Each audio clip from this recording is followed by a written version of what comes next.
Halo, perkenalkan nama saya Nurhayati Rambuta-Gohana, NIM 1703030100, kelas B reguler pagi, jurusan Sosiologi, semester 7, Fakultas dari Ilmu Sosial dan Ilmu Politik. Hari ini saya akan mempresentasikan tugas akhir semester di analisis terkait kapitalisme dan modernisasi COVID-19 dengan menggunakan metode RCP dari mata kuliah Sosiologi Terapan. Analisis terkait kapitalisasi dan modernisasi COVID-19 dengan menggunakan metode RCP. Pertama, modernisasi dan kapitalisasi terkait dengan konten COVID-19. Modernisasi merupakan proses mengubah apapun menjadi alat pembayaran yang sah. Ini adalah cara halus berbicara tentang bagaimana dapat dikomersikan. Kegiatan ini bertujuan untuk menjadikan channel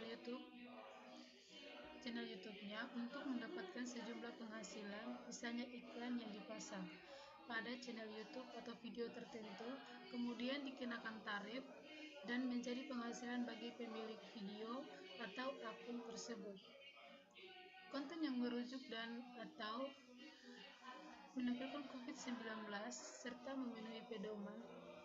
Konten yang cocok untuk pengiklanan dan pedoman komunitas memenuhi syarat untuk monetisasi. Berikut adalah beberapa contoh terkait COVID-19 yang tidak memenuhi kebijakan kami, dan kami akan menampilkan ikon terbatas atau iklan di konten tersebut. Yang pertama, rekaman yang meresahkan orang yang sedang menderita COVID-19, termasuk orang yang sedang berkesusahan, misalnya diusir dari tempat mereka bekerja secara paksa. Yang kedua, orang yang sakit di rumah sakit atau fasilitas perawatan kesehatan. Yang ketiga, catatan adegan di rumah sakit atau orang yang sedang batuk tidak akan membatasi monetisasi dengan ketentuan bahwa adegan tersebut muncul sekilas dan digunakan sebagai konteks untuk suatu cerita. Kedua, informasi medis yang salah mengenai masalah kesehatan terkait COVID-19. Hal ini mencangkup konten yang mendorong tes atau pemeriksaan non-medis untuk COVID-19 atau klaim palsu atau tidak berdasarkan mengenai penyebab virus tersebut. Mempromosikan proses pengobatan atau penyembuhan yang berbahaya, menjelaskan asal penyebaran COVID-19 yang bertentangan dengan konsensus ilmiah. Contohnya, virus tersebut diciptakan oleh satu atau beberapa pemerintah sebagai senjata biologis. Yang kedua, virus tersebut diciptakan oleh beberapa perusahaan. Yang ketiga, COVID-19 disebarkan melalui teknologi. Yang keempat, COVID-19 menyasar kelompok etnis tertentu. Yang kelima, konten yang mengklaim bahwa pandemi tersebut merupakan hoaks, pengalihan kasus, atau serangan yang disengaja. Yang keenam, lelucon dan tantangan. Lelucon atau tantangan atau apapun terkait COVID-19 yang mendukung aktivitas yang berbahaya secara medis, misalnya sengaja terpapar virus atau memicu kepanikan, termasuk diantaranya pura-pura pingsan di hadapan publik. Yang kedua, batuk atau bersin atau pura-pura batuk bersin ke arah orang di sekitar atau bahan makanan. Yang ketiga, membohongi pasangan dengan mengatakan Anda terinfeksi virus corona. Yang keempat, menakuti orang lain agar mereka menganggap Anda sudah terinfeksi virus corona. Yang ketujuh, untuk menerapkan suatu aturan tidak cukup hanya dengan peraturan yang baik atau pro masyarakat dan dilaksanakan oleh operator pemerintah yang baik, bukan hanya sebagai corong undang-undang, akan tetapi mesti juga dilengkapi dengan budaya hukum masyarakat yang mematuhi aturan tersebut. Budaya hukum suatu masyarakat, suatu aturan yang tidak sesuai dengan budaya hukum masyarakat, maka akan menjadi sia-sia belaka. Aturan tersebut ibarat kacang empuk yang tidak mempunyai wibawa hukum. Untuk itu, dalam pembuatan suatu aturan harus mengkaji dan mengetahui terlebih dahulu budaya hukum masyarakat yang akan diaturnya. Dalam upaya mengetahui bahwa budaya tersebut salah, satu caranya adalah dengan melakukan studi ilmiah terhadap suatu peraturan yang akan dibuat, yaitu biasanya dikenal dengan naskah akademik, suatu rancangan peraturan perundang-undangan. Dalam suatu naskah akademik, terdapat kajian ilmiah mengenai keadaan sosiologis masyarakat terhadap suatu aturan yang akan dibuat. Oleh sebab itu, keberadaan naskah akademik tersebut harus ada dalam suatu aturan yang dibuat. Menurut A.A. Seidam yang dikutip dari buku Konstitusi dan Hukum dalam Kontroversi Isu yang ditulis oleh Profesor Mahfud MD, mengatakan bahwa dalam suatu naskah akademik terdapat 7 indikator dan atau faktor yang harus ada yang dikenal dengan istilah recipe. Corona atau virus corona merupakan keluarga besar virus yang menyebabkan infeksi saluran pernapasan atau ringan hingga sedang seperti penyakit flu. Banyak orang terinfeksi virus ini setidaknya 1 kali dalam hidupnya.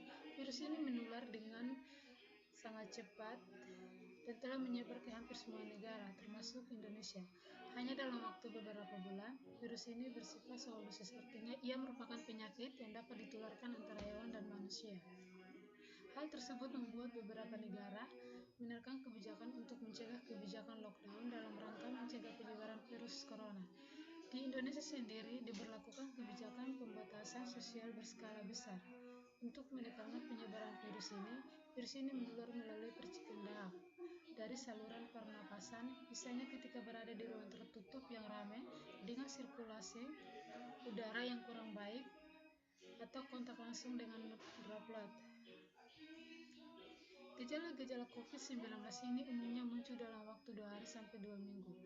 Setelah penderita terpapar virus corona, sebagian besar mengalami penurunan oksigen tanpa adanya gejala apapun. Kondisi ini disebut hipoksia. Guna memastikan apakah gejala-gejala tersebut merupakan gejala dari virus corona, diperlakukan rapid test atau PCR untuk menemukan tempat melakukan rapid test di sekitar rumah. Ada 3 hal yang diperhatikan oleh pemerintah agar penanganan COVID-19 optimal dan kepercayaan COVID terbangun dengan baik. Yang pertama, harus ada sinergi antara lembaga daerah juga pemerintah pusat, vertikal dan horizontal. Birokrasi tidak hanya semata kelembagaan, tapi fungsinya berperan.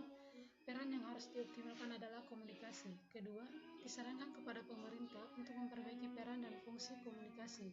Pemerintah perlu menentukan siapa saja yang memiliki kewenangan menyampaikan informasi terkait dengan COVID-19. Informasi rule mengenai siapa yang harus berbicara terlalu banyak paradoks yang ditimbulkan. Jika pemerintah mau segala kebijakan yang dikeluarkan terimplementasi dengan baik, maka arahnya harus jelas. Ketika mengambil kebijakan harus jelas, tegas, dan harus usia direktif memberi arahan implementatif ke bawah. Harus punya fungsi koersif, sanksinya apa? Misalnya PSBB dilanggar, apa sanksinya? Selanjutnya, pengertian kapitalisasi. Kapitalisasi merupakan sebuah upaya pemilik perusahaan untuk menyertakan modal bagi perusahaan atau proses cara dan perbuatan mengapitalisasikan pendidikan, proses yang menjadikan semua aset yang dimiliki dalam pendidikan sebagai barang modal yang harus mendatangkan keuntungan. Berdasarkan 7 metode analisis recipe, dari 7 indikator dan atau faktor objektif adalah rules, opportunity, capacity, communication, dan proses. Rule adalah faktor bahwa orang yang berperilaku tidak hanya dalam satu peraturan, tetapi dalam kerangka peraturan perundang-undangan yang saling terkait. Oleh karena itu, pembuatannya harus selalu mengingat peraturan perundang-undangan lain yang mungkin ada kaitannya baik secara vertikal maupun horizontal. Yang kedua, opportunity adalah faktor lingkungan atau eksternal dari pihak-pihak yang akan dituju yang juga harus diketahui secara jelas sehingga memungkinkan mereka berperilaku sesuai dengan perintah atau larangan peraturan perundang-undangan yang akan dibuat, sebab hukum yang tak berpijak pada realitas sosial tak akan dapat bekerja secara efektif. Yang ketiga, capacity adalah faktor yang terkait dari ciri-ciri perilaku atau internal yang mungkin punya masalah yang bisa mendorong mereka atau menyulit mereka atau tidak memungkinkan mereka untuk menaati peraturan perundang-undangan. Yang keempat, communication adalah faktor peran pihak yang berwenang atau aparat dalam mengambil langkah-langkah, apakah sudah memadai atau belum, untuk mengkomunikasikan peraturan perundang-undangan kepada pihak yang dituju. Pihak yang dituju untuk berlakunya peraturan perundang itu harus mendapatkan informasi yang jelas juga. Bukan hanya kita yang harus mendapatkan informasi tentang mereka, tetapi juga mereka harus mendapatkan informasi dari kita tentang peraturan perundang-undangan yang akan dibuat. Selanjutnya, proses adalah prosedur bagi pelaku peran untuk memutuskan apakah mereka memenuhi atau mematuhi atau tidak akan mematuhi terhadap peraturan perundang-undangan. Harus melalui prosedur dan mekanisme yang berlaku. Untuk itu, yakin jika kita diperhatikan produknya dapat terkena pengujian yudisial atau secara formal. Sedangkan dalam indikator subjektif dan indikator objektif, termasuk dalam indikator faktor subjektif ini adalah interest dan ideologi. Ideologi itu terkait dengan masalah yang lebih luas cakupannya, yakin, nilai, sikap, selera, bahkan mitos-mitos dan asumsi-asumsi tentang dunia, agama, kepercayaan politik, sosial, dan ekonomi. Kedua, interest terkait dengan pandangan tentang manfaat bagi pelaku peran atau pembuat undang-undangan maupun yang terkena atau masyarakat yang diaturnya. Selanjutnya, dalam metode Rucik ada 4 hal dalam pemecahan masalah, yaitu sebagai berikut. Yang pertama, mengenali permasalahan. Dalam tahap mengenali permasalahan ini dikaji melalui beberapa cara, yaitu di mana pandemi COVID-19 adalah peristiwa yang menyebar penyakit virus corona. Penyakit ini disebabkan oleh virus corona jenis baru yang diberi nama SARS-CoV. Wabah COVID-19 pertama kali dideteksi di kota Wuhan, Provinsi Hubei, Tiongkok pada tanggal 1 Desember 2019 dan ditetapkan sebagai pandemi oleh Organisasi Kesehatan Dunia pada tanggal 11 Maret 2020 hingga 17 September 2020. Lebih dari 29,864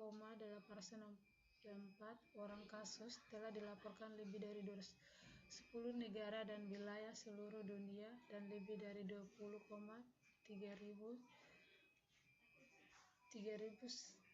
lebih orang sembuh. Yang kedua, mencari penyebab perilaku bermasalah. Yang ketiga, menyusun solusi.